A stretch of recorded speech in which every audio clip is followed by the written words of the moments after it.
Hey guys, I'm Tom the Tech Chap, and this is the new 2020 Huawei MateBook D15. So I've got the cheapest model here, the entry-level version. It'll set you back £600, which is actually relatively affordable for a fairly premium Ultrabook. Now, this does also have a smaller brother, the MateBook D14, which surprisingly actually costs you £50 more for the entry-level spec, although you do get double the storage, and we'll come back to that in a second. So the MateBook D is actually Huawei's cheapest laptop. One up from this, we have the standard MateBook, the 13-inch, which they haven't actually updated yet for 2020, and then we have the top-end MateBook X Pro. They've just launched the new 2020 model with a green version and a faster 10th gen i7 processor, but that will cost you upwards of £1,500. As I say, this starts at $600. So if you're on a budget, if you're a student, if you're looking for just a nice, compact, thin and light travel laptop that you can watch Netflix on and do some work on, and maybe a little bit of photo editing and light, maybe 1080p video editing, then this is pretty much all you need. So the first question, what makes this stand out compared to the million or so other mid-range laptops on the market? Well, I think firstly, the design. It looks pretty smart actually and premium considering the price. There's definite cues from a certain fruit-based rival. They even call this aluminium chassis space gray as well, but that's no bad thing, and I think it definitely looks more expensive than it is, which is always a good thing. We've got pretty thin bezels, although they are plastic and they protrude a little bit. They're not flush with the screen, so that takes away a little bit from the premium aesthetic, and the keys feel a little bit plasticky and cheap, and they're not backlit either, so you can see some areas where they're cost saving. But for a 15.6-inch laptop and weighing just 1.62 kilograms, it's remarkably portable as well, so I think design is definitely one of the selling points of this. Then we have this little guy. The MateBook D comes with Huawei's famous recessed webcam. If security is important to you, if you're someone who puts a bit of tape over their webcam normally, the fact that you can just press, I almost dropped it there, you can just press the little key here between F6 and F7 to physically hide or recess the webcam, I think is definitely a selling point.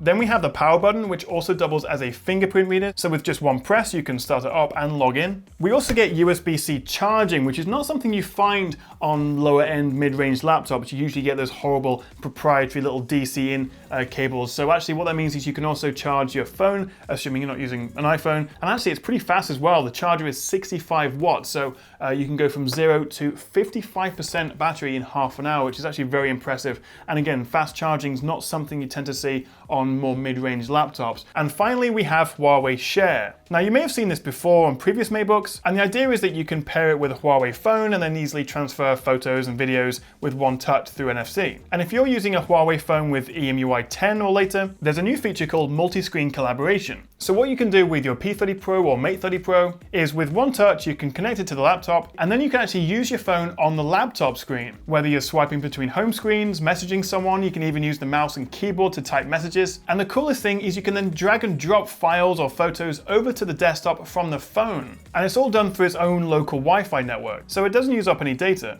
And I love it when tech works together that seamlessly. It doesn't happen very often. Although of course you do need to buy into the Huawei ecosystem to make this work. This only works with Huawei devices. Just to reassure you though, unlike the phone department of Huawei, the laptops don't seem to have any issues with this so-called sort of trade war ban. We still have Microsoft Windows and we're getting the latest updates, and on the higher end models of this and other MateBooks we get Intel processors, so their laptop division doesn't seem to be affected at all, which is good news. There are a couple of downsides to this though, which we'll get to in just a second, but first let me run you through the specs. And as I say, this is the entry-level model where we get the AMD Ryzen 3500U along with 8 gigs of RAM and 256 gigs of SSD storage, which is absolutely fine. It's not going to break any records. That processor is roughly equivalent to the previous gen i5, the 8250U, so it's okay. It's a quad-core chip with 8 threads, and also 8 gigs of RAM is pretty much the minimum but acceptable minimum these days for laptops, although this can be spec'd up to 16 gigs. So actually using it every day, it's pretty nippy, and that's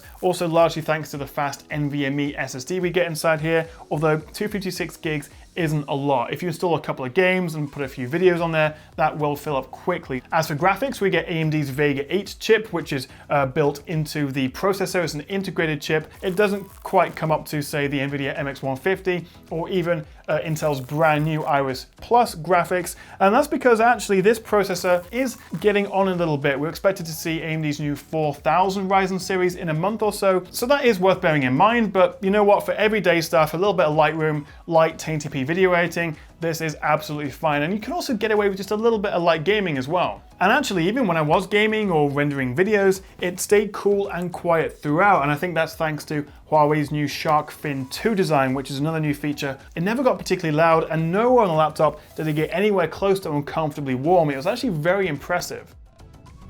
So far, so good then, but as I say, I do have a couple of problems with the MateBook D15. The first one being the screen. It's okay, but it is not color accurate. It doesn't get particularly bright, looking at a peak of 220 nits. As I say, if you're trying to color correct photos or video on this, the 65% sRGB, 49% Adobe RGB, and 48% P3 gamuts, color accuracy is pretty poor actually, and also with an 800:1 contrast ratio, it just looks a little bit washed out. And also, as you can see, the viewing angles aren't fantastic. This, I think, is the biggest area, the biggest sort of compromise versus the higher end MateBooks like the X Pro, which have absolutely stunning screens. It's not the end of the world, and again, you do have to factor in the price of this, £600. My other issue is battery life. It's not great. Inside we get a 42 watt-hour cell, which is a good deal smaller than the 56 watt-hour cell we get on the 14-inch version of this, so that's kind of another reason you might want to go for the smaller model. And while Huawei say you may get up to sort of 10 hours of use,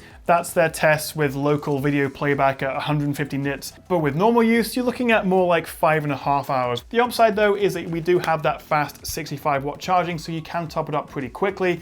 While we're talking about areas for improvement, it would have been nice to see a backlit keyboard as well on this. And also, while the range of ports is decent, we actually get 3 USB Type A's, 1 Type C, although it's not Thunderbolt, headphone jack, and a full-size HDMI. That's okay. It would have been nice to see maybe an SD card reader, but actually 2 of the USB-A ports are only USB 2. We only get 1 faster USB 3, which for a 2020 laptop is a little bit old-fashioned. Now here's another version of me to test the speakers. And if I whack the volume right up, so we don't get the Play Store. What that means it does get nice and loud actually, YouTube, but Google Maps, Gmail, it's definitely tinny, it's lacking in bass. I wouldn't say they're fantastic speakers. So then, the big question, should you actually buy the 2020 MateBook D15? Well, I think for £600 it's a pretty good value laptop, although I have to say, I do think its smaller brother, the 14-inch model, may be a better bet. You get a better battery life, it's obviously thinner and lighter because you get a smaller screen, and while it does cost £50 more, you do get double the storage, 512, which is kind of what you want in 2020. So for a bunch of reasons, I think that may be the better option. But if you want the bigger screen and also the extra USB-A port, then yeah, this is still worth considering. The screen and the battery let it down a little bit, but then I think the design, the fact that we get the fast charging, the webcam, and also the Huawei share, assuming you are invested in the Huawei ecosystem, do make up for it in some areas. And I think for, as I say, 600 quid, you're getting quite a lot for your money here. But what do you think of the MateBook D? Would you consider buying this? Or if not, what laptop are you looking to upgrade to next? Let me know in the comments below. Thank you so much for watching, guys. If you enjoyed the video, then make sure you hit that like and subscribe button so I know to make more of them. And I'll catch you next time right here on the Tech Chat.